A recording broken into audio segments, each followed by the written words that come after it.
اچھا، پاکستانی روپے کے بدلے ایرانی کرنسی لینا جائز یا ناجائز؟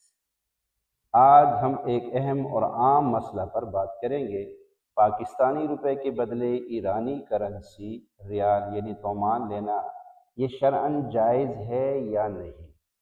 تو دیکھیے، سب سے پہلے آپ اصول کو سمجھ لیں۔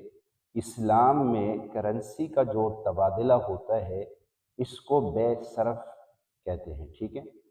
اور یہ جائز ہے، یعنی بے صرف کیا ہے؟ جائز ہے، لیکن چند شرطوں کے ساتھ۔ نبی پاک صلی اللہ تعالی وسلم کا فرمان ہے کہ سونا سونے کے بدلے، چاندی چاندی کے بدلے برابر اور ہاتھوں ہاتھ ہو۔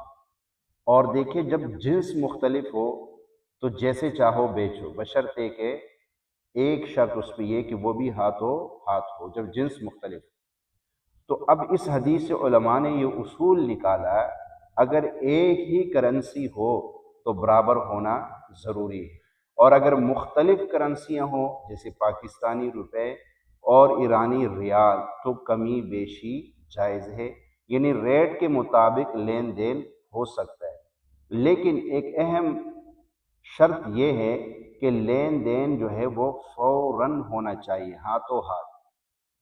ابھی ہم واضح حکم یہ ہے کہ پاکستانی روپے کے بدلے ایرانی کرنسی لینا جائز ہے، یہ بالکل حلال ہے، لیکن شرط یہ ہے کہ آپ روپے دیں اور اسی وقت ریال یا تومان جو ہے وہ وصول کر لیں، اور ریٹ بھی پہلے سے طے ہو، اس میں کوئی سود یا دھوکہ نہ ہو، ٹھیک ہے؟ اچھا، اب اس میں جو ناجائز صورت ہے وہ بھی سمجھ لے۔ اس میں ناجائز صورت کیا ہے کہ آپ نے کہا کہ میں آج روپے دیتا ہوں اور کل ایرانی کرنسی لے لوں گا۔ آج روپے دیتا ہوں اور کل کیا لے لوں گا؟ ایرانی کرنسی لے لوں گا، تو یہ صورت جائز نہیں ہوگی، یہ ناجائز صورت ہے۔ اسی طرح اگر ریٹ میں دھوکہ ہو یا لین دین میں تاخیر ہو تو وہ بھی درست نہیں ہے۔ ایک ہاتھ سے دو، دوسرے ہاتھ سے لو، ٹھیک ہے؟ اس میں یہ شرط ہے۔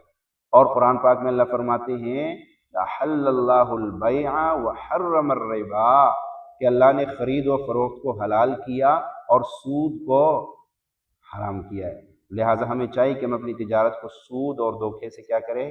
پاک رکھے، ٹھیک ہے؟ اب سارے جو بحث ہے اس کا خلاصہ یہ نکلا کہ مختلف کرنسیوں کا تبادلہ کیا ہے؟ جائز ہے، لیکن ہاتھوں ہاتھ ہونا ضروری ہے۔ اللہ تعالی ہمیں صحیح سمجھ اور حلال رزق عطا فرمائے۔